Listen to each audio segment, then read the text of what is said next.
আল্লাহ তাআলা কিয়ামতের কঠিন ময়দানে যেদিন স্বামী স্ত্রীকে চিনবে না, স্ত্রী স্বামীকে দেখে পালিয়ে যাবে, বন্ধু বন্ধুরে চিনবে না, পীর সাহেব মুরিদরে চিনবে না, মুরিদ পীর সাহেবরে চিনবে না, দলের কর্মী তার নেতারে চিনবে না, নেতা তার কর্মীরে চিনবে না, বন্ধু বন্ধুরে দেখে পালাবে। এই কঠিন মুহূর্তে সূর্যটা মাথার কাছে চলে আসবে, জমিনটা তামার জমিন হবে, আজকের জমিনের মতো নয়।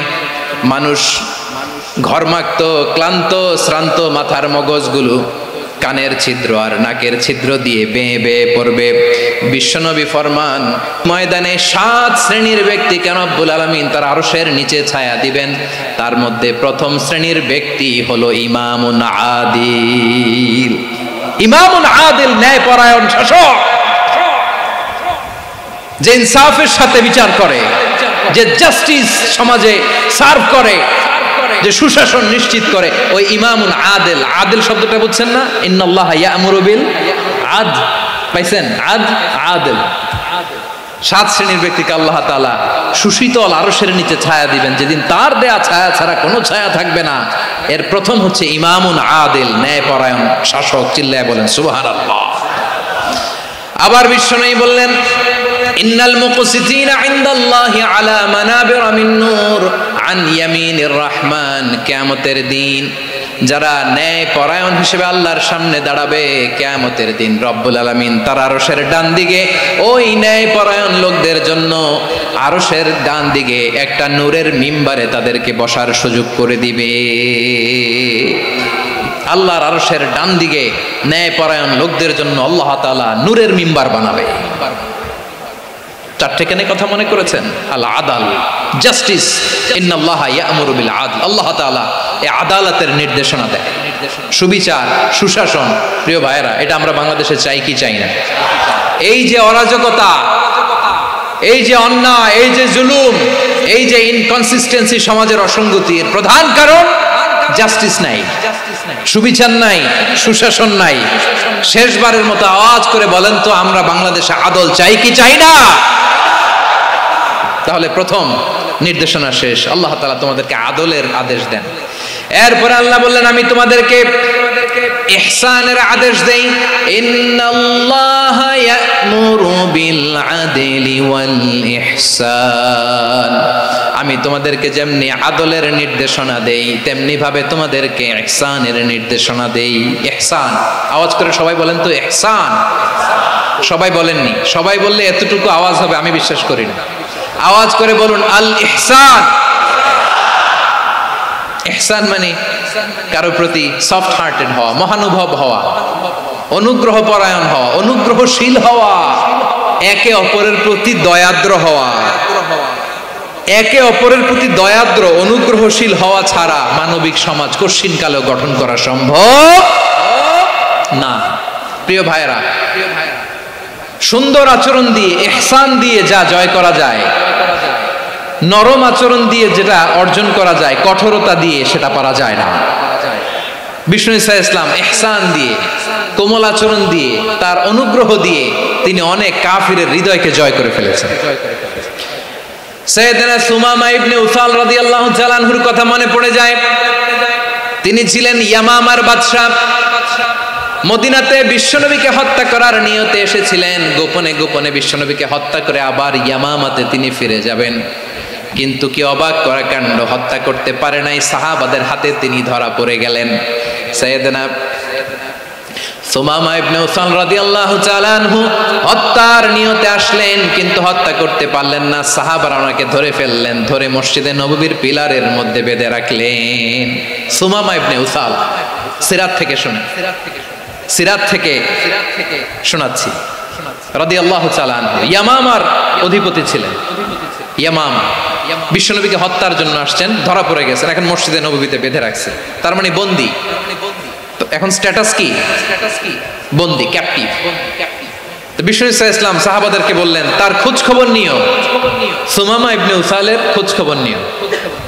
সাহাবারা বলেন, ইয়া রাসূলুল্লাহ, আপনাকে হত্যা করতে এসেছে, তার তো কঠিন ক্যাপিটাল পানিশমেন্ট হওয়া দরকার, কঠিন শাস্তি হওয়া দরকার। বিশ্বনবী বললেন, না, আমি যেটা জানি তোমরা সেটা জানো না। তোমরা সুমামার সাথে ভালো আচরণ করো।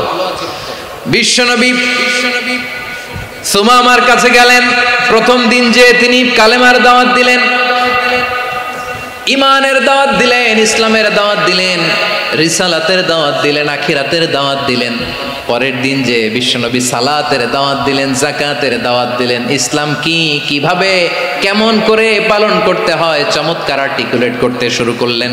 তন্ময় হয়ে সুমামা ইবনে উসাল রাদিয়াল্লাহু তাআলা আনহু বিশ্বনবীর কথাগুলো শুনতে আরম্ভ করলো।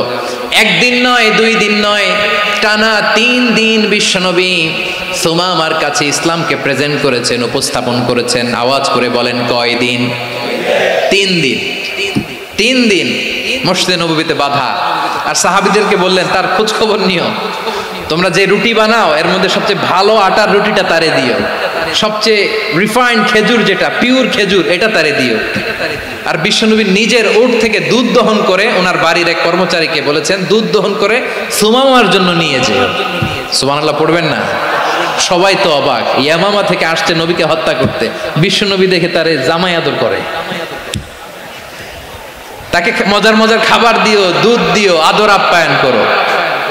একদিন নয়, 2 দিন নয়, টানা 3 দিন বিশ্বনবী এভাবে সুমামার কাছে যেয়ে ইসলামকে প্রেজেন্ট করতে আরম্ভ করলেন, ইসলামকে উপস্থাপন করতে শুরু করলেন। আর তাকে চমৎকার এন্টারটেইনমেন্ট, আপ্যায়ন দিতে আরম্ভ করলেন। টানা 3 দিন যখন ইসলামের দ্য বিউটিজ অফ ইসলাম, ইসলামের সুমহান বাণী, সৌন্দর্য তার কাছে উপস্থাপন শেষ, তাকে আপ্যায়ন শেষ, বিশ্বনবী বললেন সাহাবাদেরকে, যাও এবার সুমামার হাতের পায়ের রশি দুটো খুলে দাও। সাহাবারা বললেন, ইয়া রাসূলুল্লাহ, কি বলেন আপনি? ও তো হত্যাকারী, সুযোগ পায় নাই, আপনারে মারতে পারে নাই, ছেড়ে দিলে আবারও আপনার উপর তলোয়ার নিয়ে ঝাঁপিয়ে পড়বে। নবী, এই সিদ্ধান্ত আপনি নিতে যাবেন না। বিশ্বনবী বললেন, যেটা বলেছি সেটা করো, সুমামার রশিগুলো ছেড়ে দাও, সুমামার হাতে পায়ের রশিগুলো যে তোমরা খুলে দাও। সাহাবারা তর্ক জুড়ে দিলেন, লা ইয়া রাসূলুল্লাহ, এমনটা করবেন না, তো ভয়ঙ্কর, ভয়ঙ্কর খুনি, কি জানি কি হয়ে যায়। বিশ্বনবী বললেন, না, তার হাতে পায়ের রশিগুলো খুলে দাও। সাহাবারা বিশ্বনবীর কথা মতো তার হাতে পায়ের রশিগুলো খুলে দিল। সুমামা মুহূর্তের মধ্যে মসজিদে নববী থেকে বের হয়ে ইয়ামামায় ফিরে না যে মসজিদে নববীর পাশে একটা খেজুর বাগান ছিল, সেখানে চলে গেলেন। সেখানে একটা ছোট্ট কুয়া ছিল, কুয়ার পানি দিয়ে তিনি গোসল করলেন। সুবহানাল্লাহ পড়েন। কুয়ার পানি দিয়ে গোসল করে মসজিদে নববীর সামনে এসে বিশ্বনবী এবং সাহাবাদের সামনে দাঁড়িয়ে সাব্বাবা উঁচু করে বললেন, আশহাদু আল্লা ইলাহা ইল্লাল্লাহ ওয়া আশহাদু আন্না মুহাম্মাদান আবদুহু ওয়া রাসূলুহু। আল্লাহু আকবার। আমি সাক্ষ্য দিচ্ছি আল্লাহ ছাড়া কোনো ইলাহ নাই, আর মুহাম্মদ আল্লাহ তাআলার প্রেরিত বান্দা এবং রাসূল। প্রিয় ভাইয়েরা, ইহসান দিয়ে যা জয় করা যায়, কঠোরতা দিয়ে সেটা কঠিনকালেও জয় করা যায় না। আওয়াজ করে বলেন ঠিক কি না? এবার সুমামা দাঁড়িয়ে বলে, ওগো নবী, আমি তো কালিমা পড়ে মুসলমান হয়ে গেলাম, এবার শোনেন, এই মুহূর্তের আগে আপনার চেহারার চাইতে নিকৃষ্ট কোনো চেহারা আমার কাছে ছিল না, কিন্তু শাহাদা পাঠ করার পরে আপনার চেহারার চাইতে উত্তম শ্রেষ্ঠ কোনো চেহারা আমার কাছে আর নাই।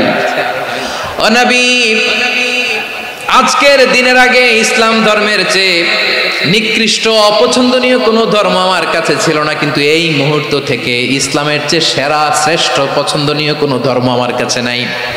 নবী গো, আজকের দিনের আগে মদিনার চাইতে অপছন্দনীয় নিকৃষ্ট কোনো শহর আমার কাছে ছিল না, কিন্তু এই মুহূর্তের পর থেকে মদিনার চাইতে কোনো শ্রেষ্ঠ শহর আমার জানা নাই। সে ছিল গমের বড় ডিলার, গম বেচতো। কি বেচতো? তার গম কিনে মক্কার লোকেরা রুটি খাইতো। সে ঘোষণা দিল, আজকে থেকে মক্কাবাসীদের জন্য সব গম আমি হারাম করে দিলাম, মক্কাবাসী এখন না খেয়ে মরে। সুবহানাল্লাহ পড়বেন না? মক্কাবাসী বিশ্বনবীর কাছে আসলেন, এসে বললেন, মুহাম্মদ, আমরা তো তোমার ভাই, তোমার চাচা, তোমার ভাতিজা, তোমার আত্মীয়, তুমি সুমামারে বলো সে যেন আবার গমের সাপ্লাই মক্কার জন্য অনুমতি দিয়ে দেয়। বিশ্বনবীর অনুমতি ক্রমে সুমামা আবার মক্কাতে গম পাঠাতে শুরু করলো। পড়েন সুবহানাল্লাহ। ইহসান, ইহসান দিয়ে আপনি যেটা জয় করতে পারবেন, you can win the heart of your enemies.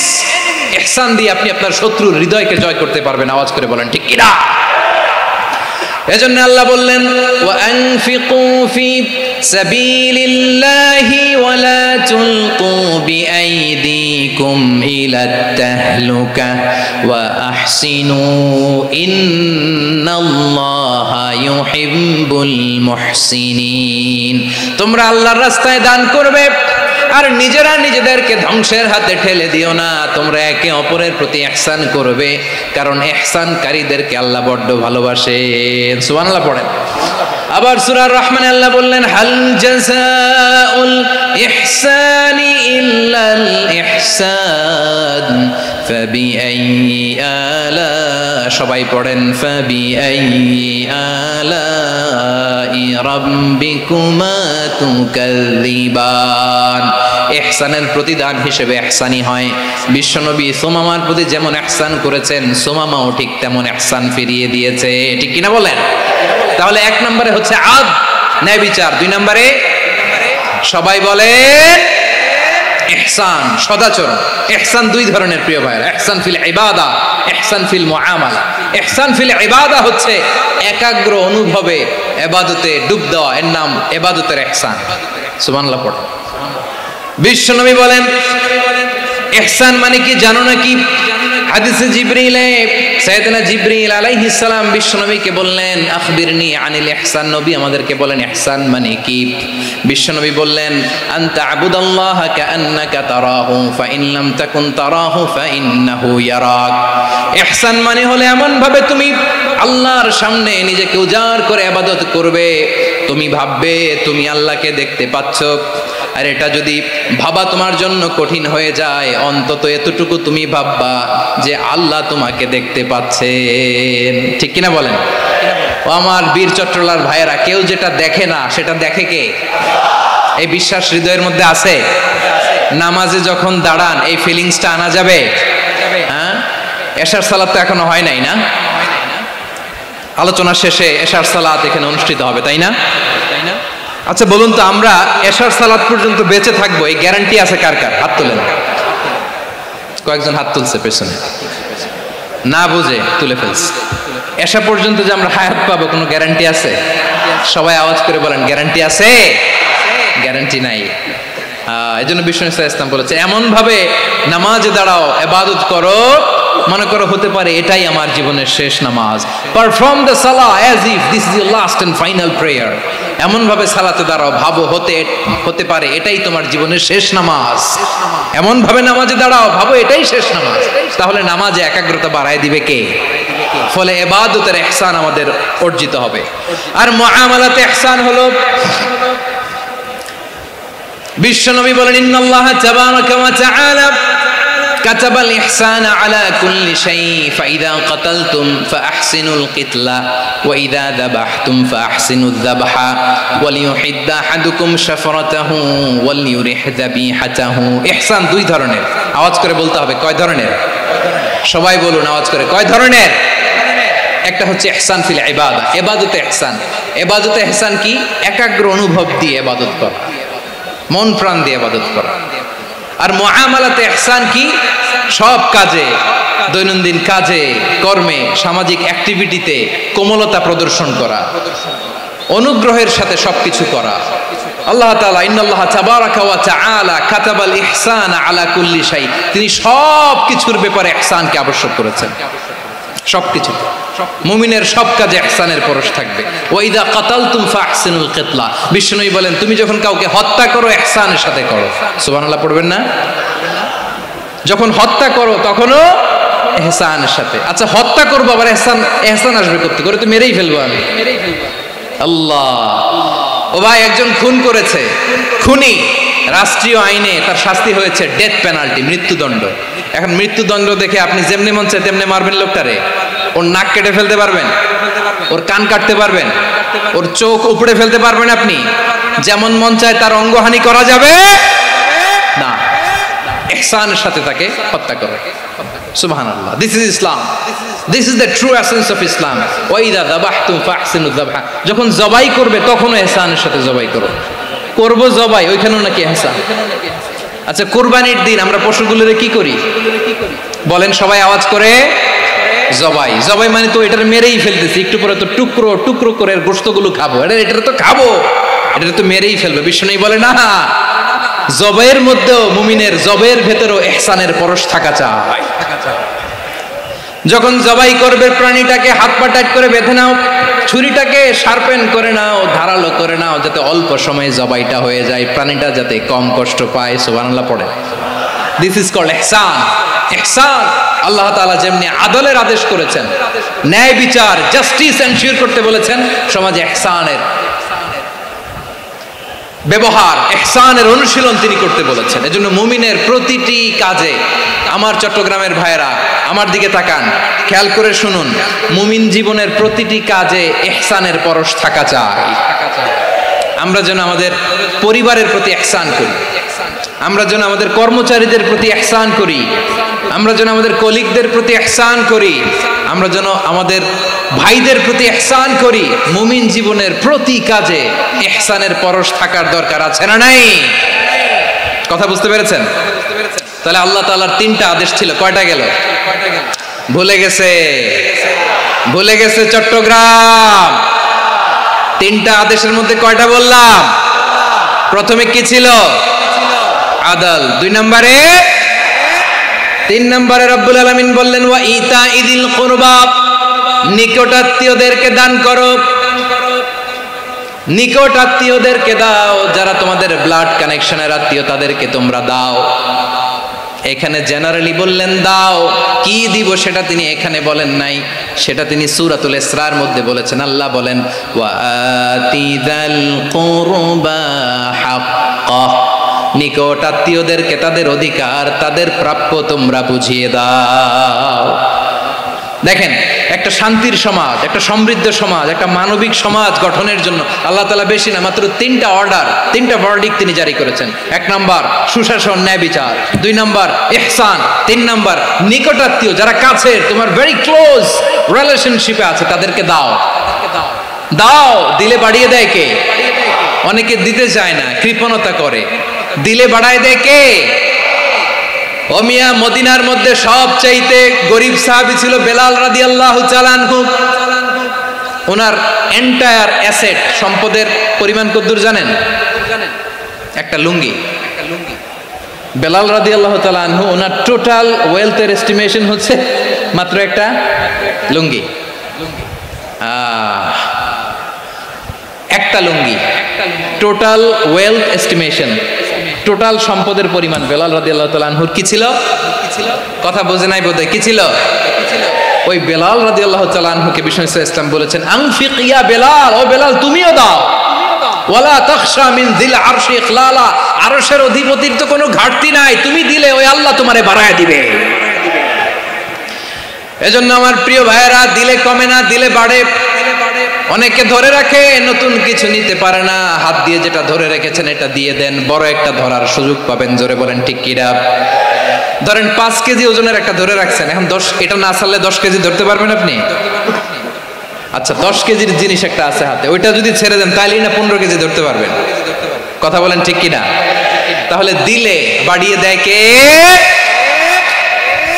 রব্বুল আলামিন বললেন 3 নাম্বার আদেশ হলো তোমাদের প্রতি সমাজটারে কেমন করে মানবিক সমাজ, সুন্দর সমাজ গড়বা। 3 নাম্বার আদেশ হলো ওয়া আতিদাল কুরবা হাক্কা, নিকটাত্মীয়দেরকে তাদের প্রাপ্য বুঝিয়ে দাও। এই নিকটাত্মীয়দেরকে তাদের অধিকার বুঝিয়ে দেওয়া, প্রাপ্য বুঝিয়ে দেওয়াতে আমাদের গাফলতি আছে না নাই? চট্টগ্রামে নাই? মাশাআল্লাহ আছে, আছে। অনেকে দেখবেন অনেক আল্লাহওয়ালা তাহাজ্জুদ গুজার, সেজদা দিতে দিতে কপালে কালো দাগ ফেলে দিছে, সে তার বোনের হকটা আদায় করে নাই। আছে না নাই? হ্যাঁ, এখানেও আছে। সর্বনাশ।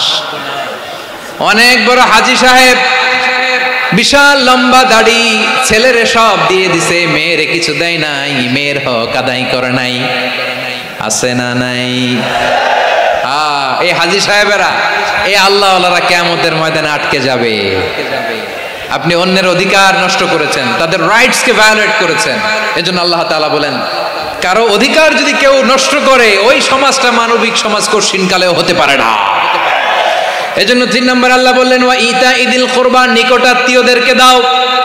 কি দিবা তাদের অধিকার দিয়ে দাও, বোনের অধিকার বুঝিয়ে দাও, মেয়ের অধিকার বুঝিয়ে দাও, ফুফুর অধিকার বুঝিয়ে দাও। দেখবেন অনেক মায়েরা ছেলের পাতে মুরগির রান দেয়, মেয়ের পাতে দেয় মুরগির ঠ্যাং। এরকম আছে না নাই? ছেলেরা কি দেয় মুরগির, মেয়ের পাতে কি দেয়? তো মেয়ের কি মুরগির রান খেতে মনে চায় না? মনে চায় না? এমনটা করা যাবে না। নিকটাত্মীয়দেরকে অধিকার দিয়ে দাও, নিকটাত্মীয়ের সাথে সুসম্পর্ক রাখো। আদেশটা কার? এজন্য প্রিয় ভাইয়েরা, জীবনে যদি বারাকা অর্জন করতে চান, নিকটাত্মীয়দের সাথে সুসম্পর্ক রাখতে হবে, তাদের জন্য উপহার পাঠাতে হবে। বিশ্বনবী বলেন, লা ইয়াদখুলুল জান্নাতা কাতে, যে ব্যক্তি আত্মীয়তার সম্পর্ককে ছিন্ন করে দেয়, সে কশিন কালেও আল্লাহর জান্নাতে ঢুকবে না। আপনি কি এটারে সহজ হাদিস মনে করছেন? এটা সহজ কথা? আপনি ভাবছেন আপনার নামাজ আপনার বাঁচাতে পারবে, আপনার রোজা বাঁচাতে পারবে, আপনার তাহাজ্জুদ আপনারে বাঁচাতে পারবে? অধিকার নষ্ট করলে কিছুই আপনারে বাঁচাতে পারবে না। এজন্য নিকট আত্মীয়দেরকে দিতে হবে বেশি বেশি। বিশ্বনবী বলেন, ইন্না সাদাকাতা আলাল মিসকিনি সাদাকা ওয়া আলা যির রাহিমি ইসনাতান সাদাকাতুন ওয়া সালা। মিসকিনরে দান করলে শুধু দানের সওয়াব হয়, নিকট আত্মীয়কে দান করলে দুইটার সওয়াব হয়, সাদাকার সওয়াব হয়, আবার আত্মীয়তার বন্ধন অটুট রাখার সওয়াব হয়ে যায়। আবার বিশ্বনবী বললেন, মান সাররাহু আইয়ুবসাতা লাহু ফি রিজকিহি ওয়া ইউনসা লাহু ফি আসারিহি ফালইয়াসিল রাহিমা। যে ব্যক্তি তার রিজিকের প্রশস্ততা চায় আর হায়াতে বরকত চায়, সে যেন তার আত্মীয়ের সাথে সুসম্পর্ক রাখে। আমার প্রিয় চট্টলার ভাইয়েরা, আমাদের রিজিক বাড়ুক, এটা আমরা চাই কি চাই না? সবাই চান? হ্যাঁ, আমাদের রিজিকে প্রশস্ততা আসুক, চাই কি চাই না? আমাদের হায়াতে বরকত আসুক, আমরা চাই কি চাই না? এই দুইটা যদি চান, তাহলে নিকট আত্মীয়দের সাথে সুসম্পর্ক রাখবেন। পারবেন? তাহলে সমাজটারে মানবিক সমাজ বানায় দিবে কে? তিনটা আদেশ চলে গেল। কয়টা? আওয়াজ করে বলেন। এক নম্বরে কি ছিল? দুই নম্বরে, তিন নম্বরে নিকট আত্মীয়দেরকে দান। আপনাদেরকে আরো শোনার আগ্রহ আছে? আপনাদের মনোযোগ আছে না গেছে? কষ্ট হচ্ছে না? মাশাআল্লাহ, মাশাআল্লাহ। তাকবীর পড়ুন, লিল্লাহি তাকবীর।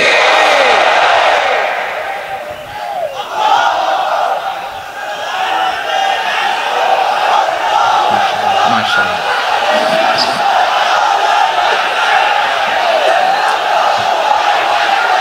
আমার প্রিয় ভাইয়েরা, আল্লাহ তাআলা তিনটা জিনিসের যেমনি আদেশ করেছেন, অনুরূপভাবে তিনটা বিষয় তিনি বারণ করেছেন, নিষেধ করেছেন। ওগুলোর কাছেও যাওয়া যাবে। শুনবেন। রাব্বুল আলামিন বলেন, ওয়ায়ানহা আনিল ফাহশাই ওয়াল মুনকারি ওয়াল বাগি। আমি যেমনি তিনটি বিষয়ে আদেশ করলাম, অনুরূপভাবে তিনটি বিষয়ে বারণ করলাম, নিষেধ করলাম। আমার এক নাম্বার নিষেধাজ্ঞা হলো অশ্লীলতার প্রতি। ফাহশা, ওয়ায়ানহা আনিল ফাহশা। আল্লাহ তাআলা অশ্লীলতাকে নিষেধ করেছেন। কোন জিনিসকে? সবাই বলুন, কোন জিনিসকে?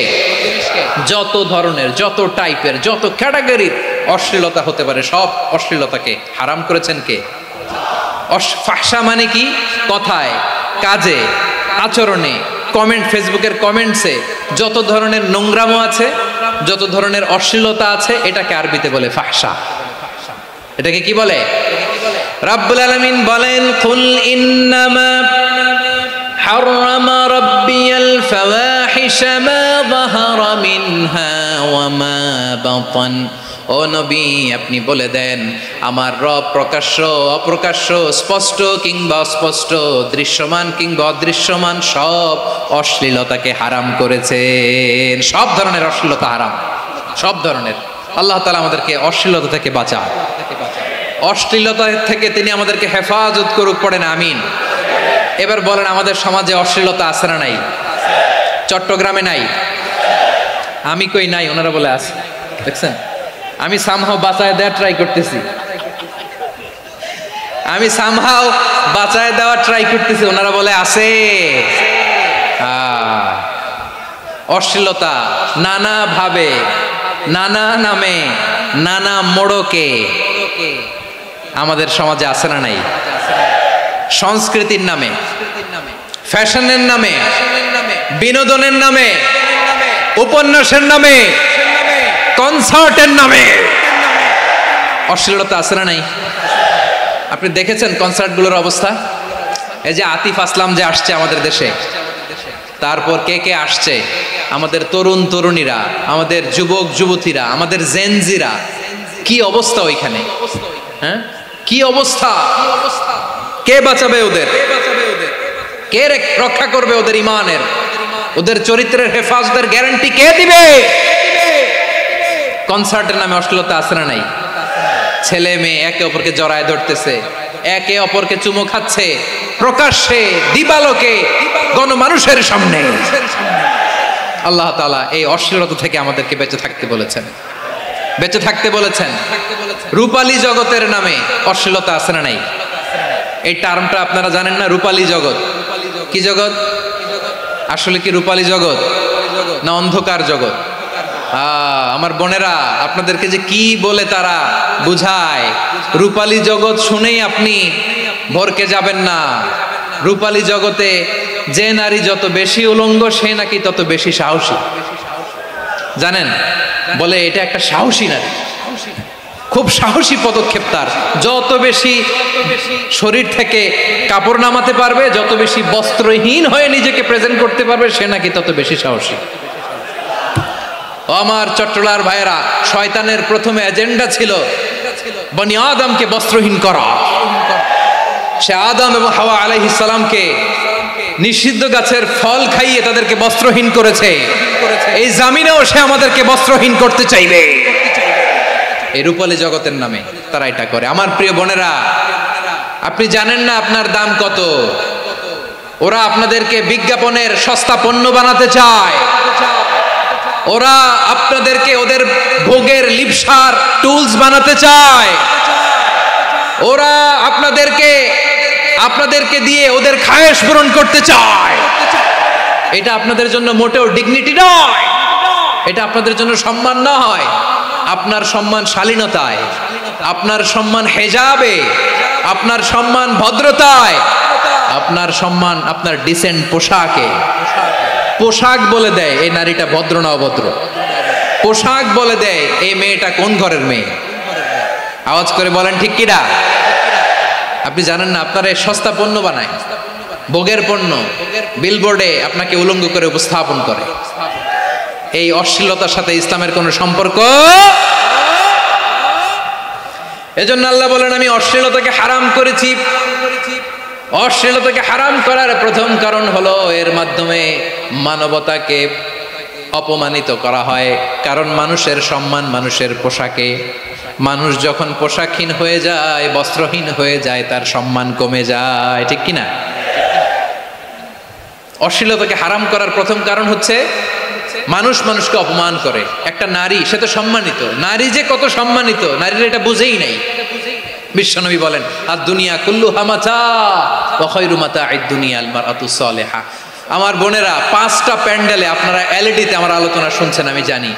আপনাদের এই গর্ভ যে কত দামি আপনি জানেন না। আপনার পেট থেকেই আসবে আগামী দিনের সালাহুদ্দিন আল আইয়ুবী। আপনার পেট থেকেই আসবে অনাগত দিনের ইমাম মাহদী আল মুনতাযর। আপনার পেট থেকেই আসবে অনাগত দিনের ফয়সাল, ওয়াসিম, মুগ্ধ, আবু সাইদের মতো বীর যোদ্ধা।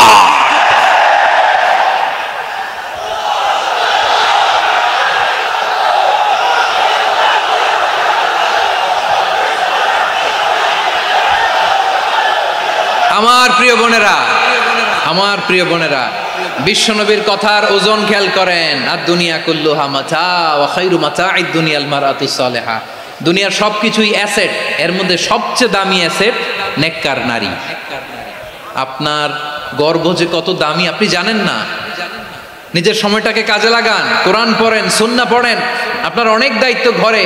You are the MD of your family. একটা family it's a very big institution. পরিবার একটা অনেক বড় প্রতিষ্ঠান। and you are the MD of your institution. আপনি এই পরিবারের MD, managing director of your family.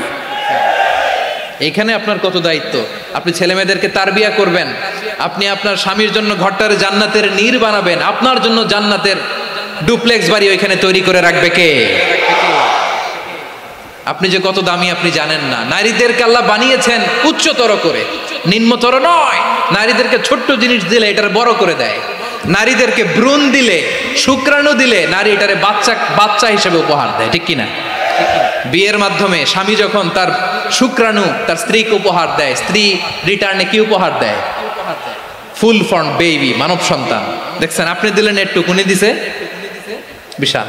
আপনি যদি নারীকে বাজার এনে দেন, নারী এটাকে সুস্বাদু খাবারে রূপান্তর করে দেয়।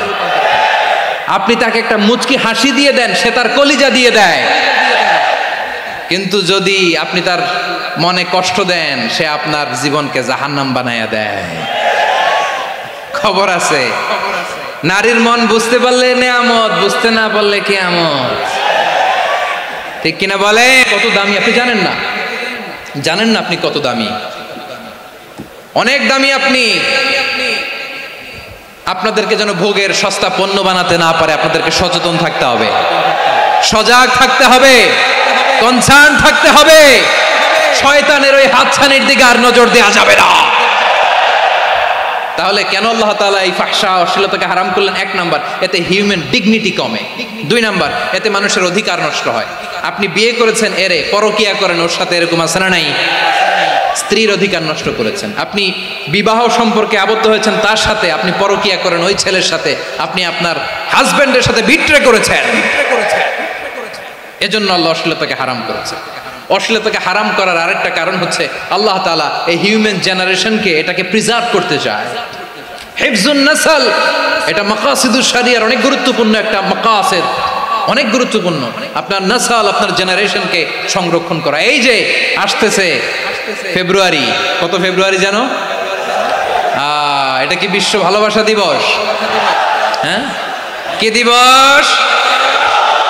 এই বিশ্ব ভালোবাসা দিবসের সাথে মুসলমানদের কোনো সম্পর্ক নাই। আমার প্রিয় ভাইরা, এই যে আপনি অবৈধ সম্পর্কে জড়ালেন, কেন আল্লাহ অশ্লীলতাকে হারাম করেছে দেখেন। বলতেছিলাম যে এটা আপনার নাসল, আপনার জেনারেশন, আপনার লিনিয়েজ, আপনার বংশকে প্রিজার্ভ করা। কে কার বাবা, কে কার মা, বাবা মা জানা, প্রজন্মকে প্রিজার্ভ করা, এটা ইসলাম ওয়াজিব করে দিয়েছে।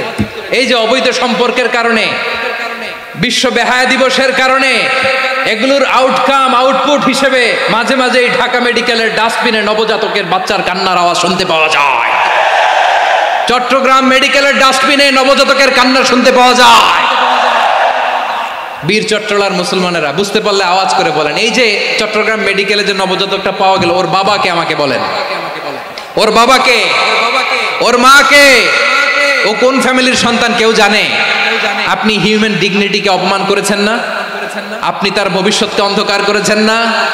আপনি তার লিনিয়েজকে প্রশ্নবিদ্ধ করে দিয়েছেন না? এই জন্য আল্লাহ তাআলা অশ্লীলতাকে আমাদের জন্য হারাম করে দিয়েছেন। পড়েন সুবহানাল্লাহ।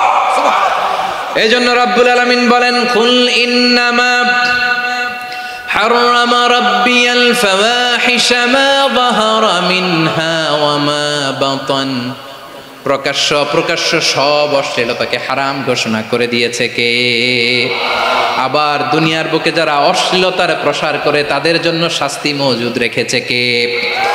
রব্বুল আলামিন বলেন, ইন্নাল্লাযীনা ইউহিব্বুনা আন তাশিআল ফাহিশাতু ফিল্লাযীনা আমানু লাহুম আযাবুন আলীমুন ফিদ দুনিয়া ওয়াল আখিরাতি ওয়াল্লাহু ইয়ালামু ওয়া আনতুম লা তা'লামুন।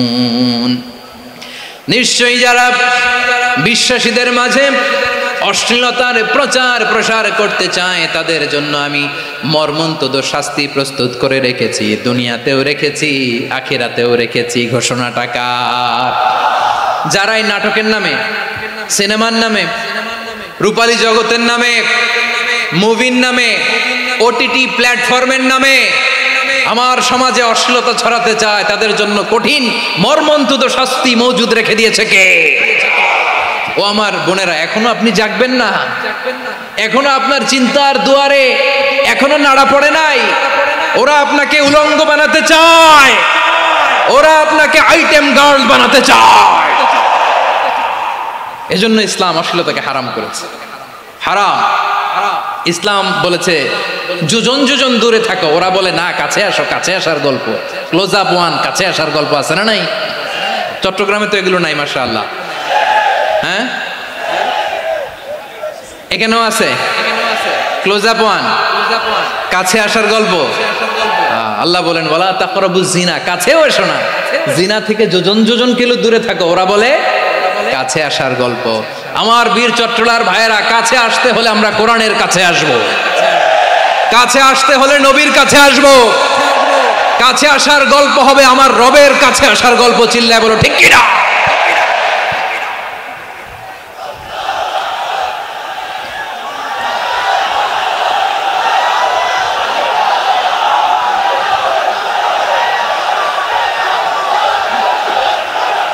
বসুন বসুন আমার ভাইয়েরা।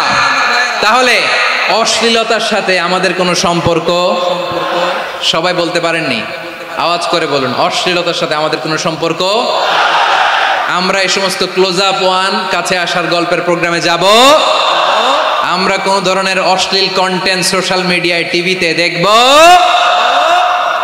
কি যুগ যে আমরা কাটাচ্ছি আপনি কল্পনা করতে পারবেন না। পর্ন ইন্ডাস্ট্রি,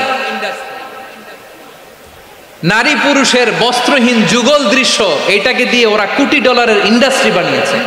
পুরো মানব ইতিহাসে এরকম জঘন্য সময় মানব ইতিহাস পার করে নাই।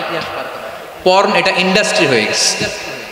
আমাদের এই যুবকগুলো, জেনজিগুলো, ওদের চরিত্র বাঁচাবে কি করে? কেমন করে হেফাজত করবে ওদের এই মূল্যবান চরিত্র? আমার প্রিয় ভাইয়েরা, এই অশ্লীলতার দ্য লেটেস্ট ভার্সন হচ্ছে LGBTQ, শরীফ থেকে শরীফা। শুনছেন আপনারা? দেখতে পুরুষ, আসলেই পুরুষ, সুস্থ একজন পুরুষ, 4 সন্তানের বাবা, বলে আমি মনে মনে নারী।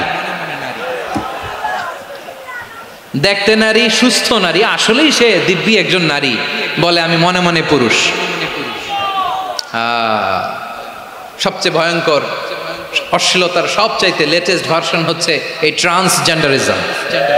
সুস্থ পুরুষ তার বায়োলজিক্যাল গ্রোথকে হরমোন দিয়ে স্টপ করে দিয়ে সে সার্জারি করে নারী হতে চায়, সুস্থ নারী পুরুষ হতে চায়।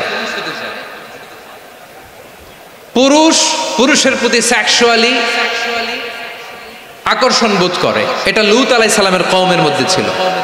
এটাকেও আল্লাহ কোরআনে ফাহিশা বলেছেন।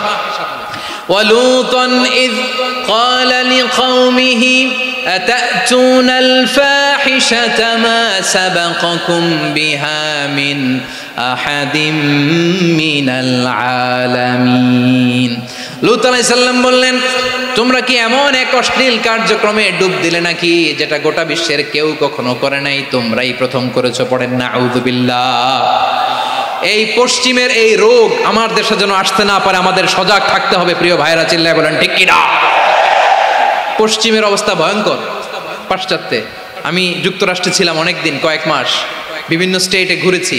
গার্ডিয়ানরা উদ্বিগ্ন, ছেলে মেয়েদেরকে, ছোট্ট ছেলে মেয়ে, ওদেরকে জিজ্ঞেস করে তুমি how do you feel right now inside yourself, তুমি ভিতরে ভিতরে কেমন ফিল করো? তোমার কি ছেলে ছেলে লাগে না মেয়ে মেয়ে লাগে? আচ্ছা বলেন, এই ছোট্ট বাচ্চাটাও কি এগুলো জেন্ডার অ্যাসাইনমেন্ট বলতে এগুলো কিছু বুঝে? এইভাবে মিসগাইড করা হচ্ছে। কৌতূহল বশত ছোট্ট ছেলে যদি বলে আমার তো মেয়ে মেয়ে লাগে, তখন বলে যে না তুমি মেয়ে, ছেলে না। মা বাবা বাধা দিলে ওকে আলাদা গভর্নমেন্ট হাউসে নিয়ে যাবে। ভয়ঙ্করতম অবস্থা। আমরা একটা সময়ে শুনতাম যে হুজুর আমার ছেলেটা খুব ভালো, হাফেজে কোরআন, আল্লাহওয়ালা। হুজুর আমার ছেলে দাড়ি রাখছে, আল্লাহওয়ালা। হুজুর আমার ছেলে 5 ওয়াক্ত সালাত জামাতের সাথে পড়ে, তার মানে আল্লাহওয়ালা।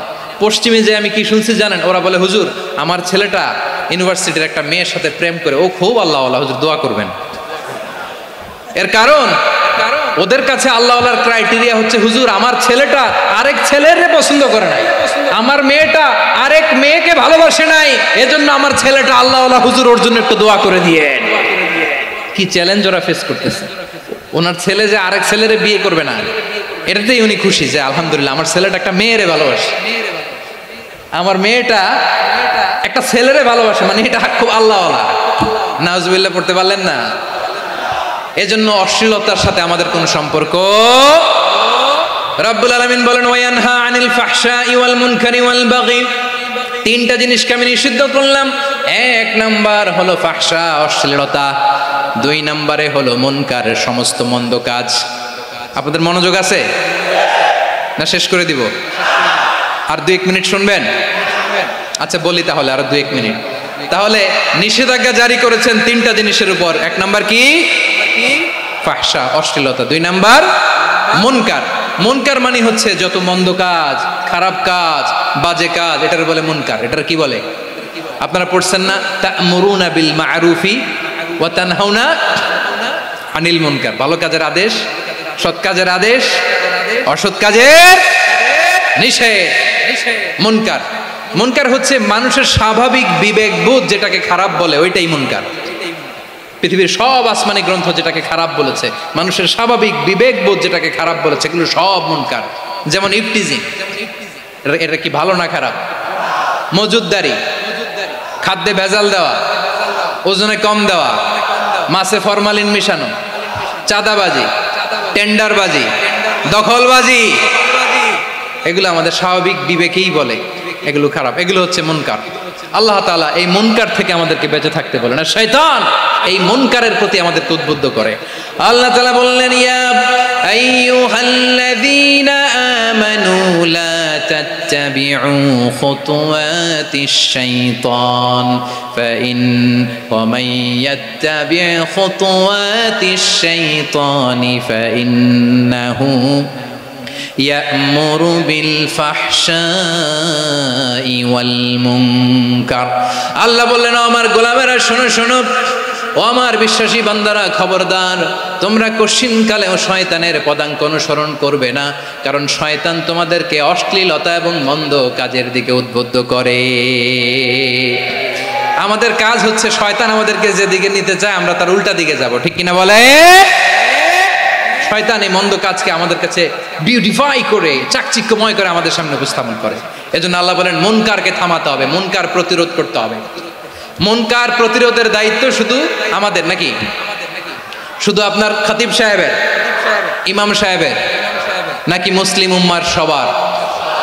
আওয়াজ করে বলুন, মুনকার অসৎ কাজ প্রতিরোধের দায়িত্ব কার? রাব্বুল আলামিন বলেন, কুনতুম খায়রা উম্মাতিন উখরিজাত লিন-নাসি তা'মুরুনা বিল মা'রুফি ওয়া তানহাউনা আনিল মুনকার। তোমাদেরকে শ্রেষ্ঠ জাতি করে জমিনের মধ্যে আবির্ভূত করা হয়েছে, যাতে করে তোমরা জমিনের ভেতরে সৎ কাজের আদেশ করতে পারো আর অসৎ কাজের নিষেধ করতে পারো। উম্মাহ কুনতুম খায়রা, তাহলে গোটা উম্মার দায়িত্ব, এটা বুঝতে পারছেন তো? আচ্ছা, আরো নিচে আসেন।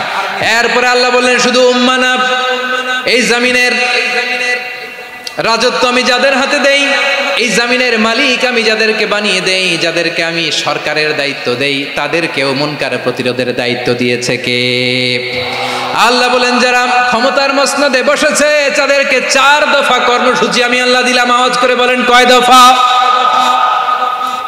আল্লাহ বলেন, আল্লাযীনা ইম্মাক্কান্নাহুম ফিল আরদি আকামুস সালাতা ওয়া আতাউয যাকাতা ওয়া আমারু বিল মা'রুফি ওয়া নাহাউ আনিল মুনকার ওয়ালিল্লাহি আকিবাতুল উমুর। যারা এই জমিনের উত্তরাধিকার হয়েছে তারা 4 দফা কর্মসূচি নিয়ে সামনে আগাবা। সালাত কায়েম করবা, যাকাত আদায় করবা, সৎ কাজের আদেশ দিবা, অসৎ কাজ থেকে মুনকার প্রতিরোধ করবা। আদেশটা কার? আমার প্রিয় চট্টলার ভাইরা, পুরো উম্মার দায়িত্ব মুনকার প্রতিরোধ করা, সরকার প্রধানের দায়িত্ব মুনকার প্রতিরোধ করা। এরপর আল্লাহ বলেন, প্রতিটা ফ্যামিলির যিনি প্রধান সিইও বাবা, প্রত্যেক বাবারও দায়িত্ব এই মুনকার প্রতিরোধ করা। আওয়াজ করে বলেন ঠিক কিনা? যেমনটি সাইয়েদনা লুকমান আলাইহিস সালাম ওনার কলিজার টুকরা সন্তানকে আদেশ করেছেন, ইয়া বুনাইয়া আকিমিস সালাতা ওয়া'মুর বিল মা'রুফি ওয়ানহা আনিল মুনকার। পড়েন সুবহানাল্লাহ। বাবা ছেলেকে সবক দিচ্ছে, কে সবক দিচ্ছে? কাকে? লোকমান আলাইহিস সালাম ছেলেকে বলতেছে, ওরে আমার কলিজার টুকরা সন্তান, ওরে আমার বাছা, নামাজ কায়েম করবা, সৎ কাজের আদেশ দিবা, আর মুনকার প্রতিরোধ করবা, অসৎ কাজ, সমাজ থেকে খারাপ কাজকে ঝেঁটে বিদায় করে দিবা। তাহলে দেখেন আমি স্টেপ বাই স্টেপ নামলাম। পুরা উম্মার দায়িত্ব, জমিনের উত্তরাধিকারী আল্লাহ যাদেরকে বানিয়েছেন সরকার, তাদের দায়িত্ব, প্রতিটি ফ্যামিলির প্রধানের দায়িত্ব, এরপরে বিশ্বনবী বলেন সচেতন প্রতিটি মুসলিমের দায়িত্ব সমাজ থেকে মুনকারকে উৎখাত করা। বিশ্বনবী বলেছেন, মান রাআ মিনকুম মুনকারান ফালিয়ুগাইয়িরহু বিয়াদিহি ফাইন লাম ইয়াস্তাতি ফাবিলিসানিহি ওয়া ইন লাম ইয়াস্তাতি ফাবিকলবিহি ওয়া যালিকা আযআফুল ঈমান। সমাজে যে মুনকার দেখবে, খারাপ কাজ দেখবে, সে যেন হাত দিয়ে সেটাকে থামায়। কি দিয়ে? আপনাদের তো হাত নাই না? হাত আছে, হাত আছে। ওরা যেই হাত দিয়ে অন্যায় করে ওইটা প্রতিরোধের জন্য আমাদেরও হাত আছে না নাই? থামাতে হবে, থামাতে হবে।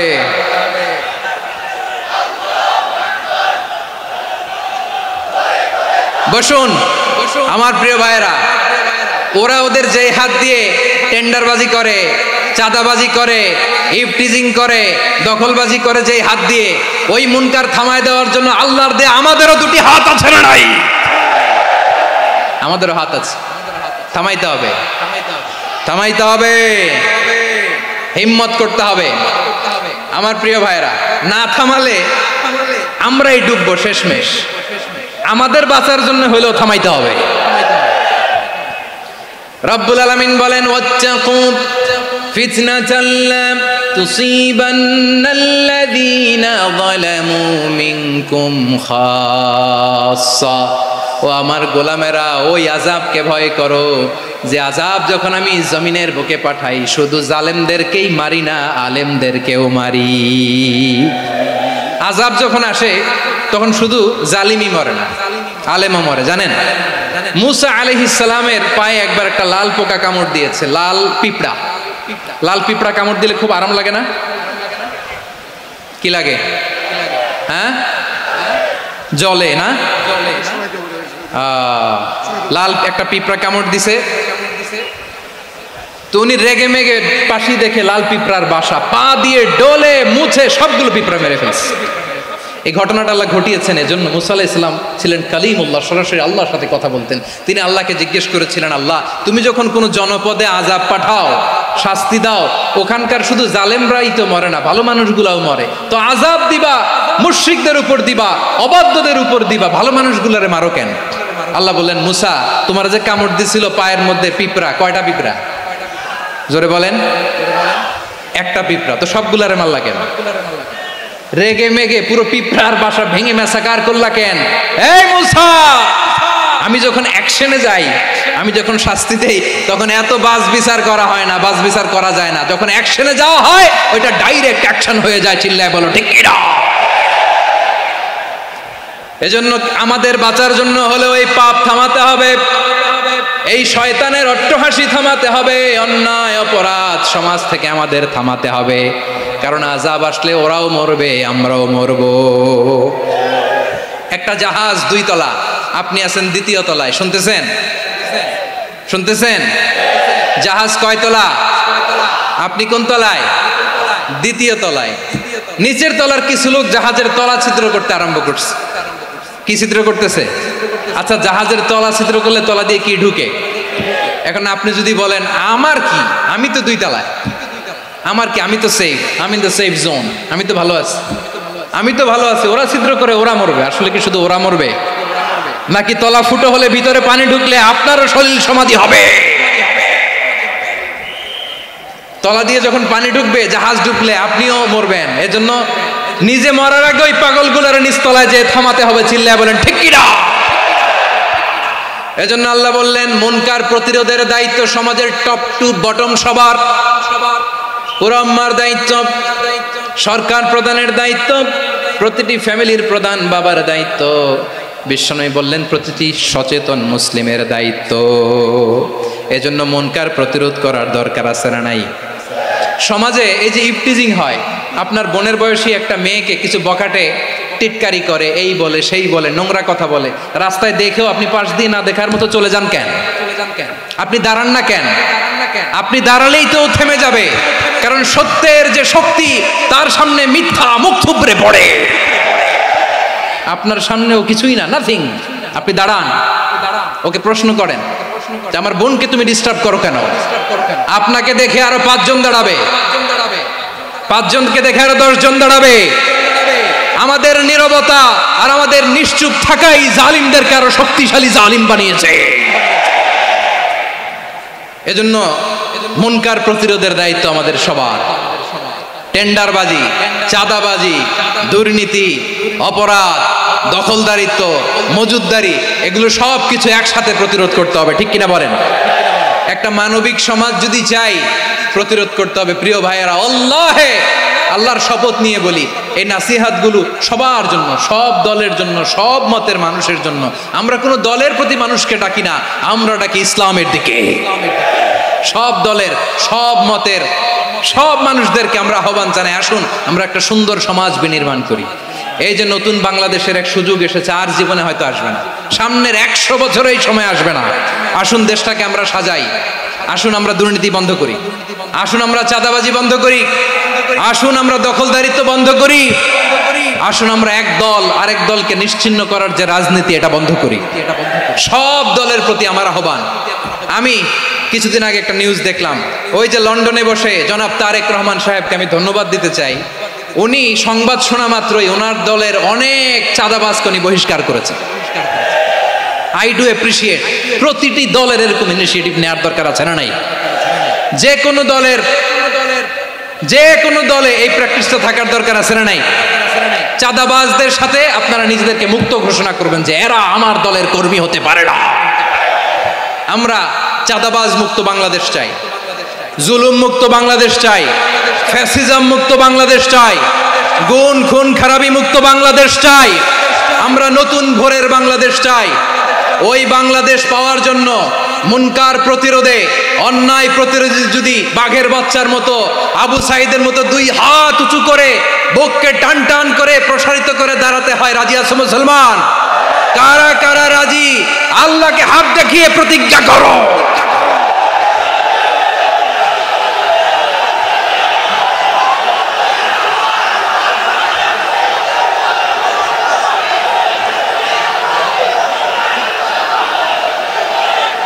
আমার প্রিয় ভাইয়েরা, বসুন বসুন আমার ভাইয়েরা। রাব্বুল আলামিন বলেন, ওয়ায়ানহা আনিল ফাহশাই ওয়াল মুনকারি ওয়াল বাগি ইয়াইদুকুম লাআল্লাকুম তাযাক্কারুন। বসুন। আল্লাহ বললেন, আমি অশ্লীলতাকে নিষেধ করি, আমি সব ধরনের মন্দ কাজকে নিষিদ্ধ করি, সব শেষে আমি সীমা লঙ্ঘনকে তোমাদের জন্য নিষিদ্ধ করি। আলোচনা মনে আছে তো? না ভুলে গেছেন? নিষিদ্ধ করেছেন কয়টা জিনিস? 1 নম্বরে অশ্লীলতা, 2 নম্বরে মুনকার তথা সব মন্দ কাজ, 3 নম্বরে আল বাগি, সীমা লঙ্ঘন, ক্রসিং দ্য লিমিট। সীমা লঙ্ঘন করা ভালো না। We all should know our limits. চিল্লায় বলেন ঠিক কিনা? একই আয়াতে আল্লাহ বললেন, কুল ইন্নামা হাররামা রাব্বিয়াল ফাওয়াহিশা মা যাহারা মিনহা ওয়া মা বাতানা ওয়াল ইসমা ওয়াল বাগিয়া বিগাইরিল হক। অন্যায় ভাবে যে অবাধ্য হয়, যে সীমা লঙ্ঘন করে, তাদেরকেও আমি এটা হারাম করে দিলাম। সীমা লঙ্ঘন করা হারাম, সীমা লঙ্ঘন করা হারাম। আল্লাহ বারবার আমাদেরকে ওয়ার্নিং দেয়। যখন আমরা থামি না তখন আল্লাহ ধরে, আর যখন ধরে তখন ছাড়ে না। ধরে না, ধরলে আল্লাহ। ফেরাউনকে কিন্তু হুট করে ধরে নাই, আপনারা জানেন 9 বার ওয়ার্নিং দিয়েছে। ফেরাউনকে আল্লাহ তাআলা ওয়ার্নিং দিয়েছিল কয়বার? বীর চট্টলার বীর সেনানীরা আওয়াজ করে বলেন, ফেরাউনকে ধরার আগে ওয়ার্নিং দেওয়া হয়েছিল কয়টা? রাব্বুল আলামিন বলেন, ওয়ালাকাদ আতাইনা মূসা 9 আয়াতিন বাইয়িনাত। 9টা মুআজিজা দেখিয়েছি। 1 2 3 বারবার এইভাবে রিমাইন্ডার, ওইভাবে রিমাইন্ডার, এইভাবে নসিহাত, ওইভাবে দাওয়া। ফাকুলা লাহু কাওলান লাইয়িনা, নরম করে বলো, সফট করে বলো, যত ওয়ে হতে পারে দাওয়া মেথডোলজি। মুসা আলাইহিস সালামের সব অ্যাপ্লাই শেষ, 10ম বারে যে আল্লাহ ধরছে। দশমবারে যে ধরেছে। এজন্য আল্লাহ বলেন আমি সীমালঙ্ঘনকে পছন্দ করি না। কোরআনের অন্য আয়াতে বাগীকে বলা হয়েছে আল ইতিদা, সীমালঙ্ঘন যারা করে তাদেরকে আল্লাহ বলেছেন মুতাদিন। ওয়াকাতিলু ফি সাবিলিল্লাহিল্লাযীনা ইউকাতিলুনাকুম ওয়ালা তা'তাদু ইন্নাল্লাহা লা ইউহিব্বুল মুতাদিন। আমি সীমালঙ্ঘনকারীদেরকে কঠিনকালেও পছন্দ করি না। আমরা যেন সীমালঙ্ঘন না করি, রাজি আছেন তো? যে কোনো ক্ষেত্রে ইবাদতে যেন সীমালঙ্ঘন না করি। অনেকে আমরা ইবাদতে সীমালঙ্ঘন করে ফেলি। বিশ্বনবী সাল্লাল্লাহু আলাইহি ওয়াসাল্লাম যেটা শিখিয়েছেন এর বাইরে যে অতিরিক্ত বুজুর্গ হতে চায় এরকম আছে না নাই? করা যাবে না, কোনো ক্ষেত্রেই সীমালঙ্ঘন করা যাবে, এমনকি যুদ্ধক্ষেত্রেও না। বিশ্বনবী সাল্লাল্লাহু আলাইহি ওয়াসাল্লাম বলেন খবরদার যুদ্ধক্ষেত্রেও সীমালঙ্ঘন করো না। কি সুন্দর ইসলাম আমরা পেয়েছি। বিশ্বনবী বলেন খবরদার যুদ্ধের ময়দানে কোনো নারীর গায়ে হাত তোলো না, কোনো শিশুর গায়ে হাত তোলো না, কোনো গবাদি পশু হত্যা করো না, কোনো শস্য ক্ষেত্র ধ্বংস করো না, ইবাদতরত অন্য ধর্মের কোনো সন্ন্যাসীর গায়ে হাত তুলো না। বলেন সুবহানাল্লাহ। তাহলে আমরা সীমালঙ্ঘন করতে পারবো? প্রিয় ভাইরা, একটা সুখী সমৃদ্ধ শান্তির সমাজ, মানবিক সমাজ যদি আমরা গঠন করতে চাই, আমাদের আল্লাহর দেয়া কয়টা আদেশ মানতে হবে বলেন দেখি? সবাই বলেন কয়টা? আর বেঁচে থাকতে হবে কয়টা জিনিস থেকে? আওয়াজ করে বলেন কয়টা? আচ্ছা, আদেশ নাম্বার 1 কি ছিল বলেন? আল্লাহর আদেশ কি? 1 নাম্বার আদাল, ন্যায়পরায়ণতা। আমরা সুবিচার, সুশাসন, ন্যায় বিচার চাই কি চাই না? 2 নম্বরে কি ছিল? মাশাআল্লাহ, আওয়াজ করে বলেন 2 নম্বরে কি ছিল?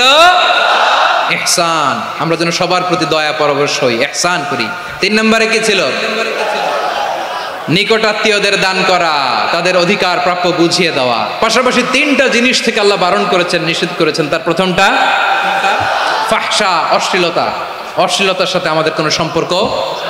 আজকের এই ঐতিহাসিক চট্টগ্রামের প্যারেড ময়দান থেকে আমরা যত ধরনের মা যাহারা মিনহা মা বাতান, প্রকাশ্য অপ্রকাশ্য, দৃশ্যমান অদৃশ্যমান, সব অশ্লীলতা থেকে নিজেদেরকে মুক্ত ঘোষণা করলাম।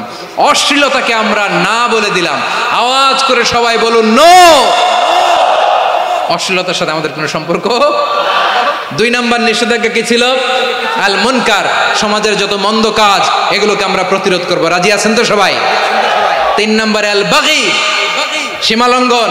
কোন মুসলিম সীমালঙ্ঘন করে না, এমনকি যুদ্ধক্ষেত্রেও না। আওয়াজ করে বলেন ঠিক কি না? রব্বুল আলামিন শেষে বললেন ইয়াইদুকুম লাআল্লাকুম তাযাক্কারুন, আল্লাহ তোমাদেরকে উপদেশ দেন যাতে তোমরা শিক্ষা গ্রহণ করো। আমরা উপদেশ দিব, আমরা জোর করে কাউরে কিছু মানাতে চাই না। লা ইকরাহা ফিদ্দিন ওয়াযাক্কির ফাইন্না যিকরা তানফাউল মুমিনিন। উপদেশ দিলে এটা মুমিনদের কাজে দেয়। লাস্তা আলাইহিম বিমুসাইতির ইন্নামা আনতা মুযাক্কির। নবী হে, আপনি রিমাইন্ডার দাতা, আপনি উপদেশ দিবেন। আমরাও বিশ্বনবীর এই হাদিসগুলো থেকে, কোরআনের আয়াত থেকে রিমাইন্ডার, এই কথামালা, বাণীবাহক হিসেবে এই বাণীগুলো আপনাদের সাথে কাছে পৌঁছে দিলাম। আমরা আল্লাহ তাআলার কাছে প্রার্থনা করি, আল্লাহ আমরা যেন আদল দিয়ে আমাদের সমাজকে গঠন করতে পারি। আল্লাহ আমরা যেন ইহসান করতে পারি, আমরা যেন নিকটাত্মীয়দের দান করতে পারি। আল্লাহ যত ধরনের অশ্লীলতা, অনাচার, মন্দ কাজ, সীমালঙ্ঘন, অবাধ্যতা থেকে যেন আমরা বেঁচে থাকতে পারি।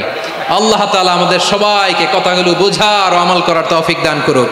হাযা মা ইনদি ওয়াল ইলমু ইনদাল্লাহ আলাইহি তাওয়াক্কালতু ওয়া ইলাইহি উনীব। প্রিয় ভাইরা, আমি আপনাদের সবার জন্য দোয়া করি, আপনারাও আমার জন্য দোয়া রাখবেন। আমাদের পাশেই আছেন আমাদের সকলের শ্রদ্ধাভাজন, আমাদের মুরব্বী আওলাদে রাসূল আনোয়ার হোসেন তাহের জাবির আল মাদানী হাফিজাহুল্লাহু ওয়া রাআ। সবাই বসুন। উঠবেন না, কেউ উঠবেন না। উঠলেন কেন? উঠলেন কেন? প্যারেড ময়দানের প্রোগ্রাম তো এরকম হইতে পারবে না। বসুন, এটা আল্লামা সাঈদীর স্মৃতি বিজড়িত মাহফিল। বসুন, বসুন, এই মাহফিলের আদব আছে। বসুন, বসুন। সুশৃঙ্খল ভাবে আমরা আখিরি মোনাজাতে অংশগ্রহণ করব।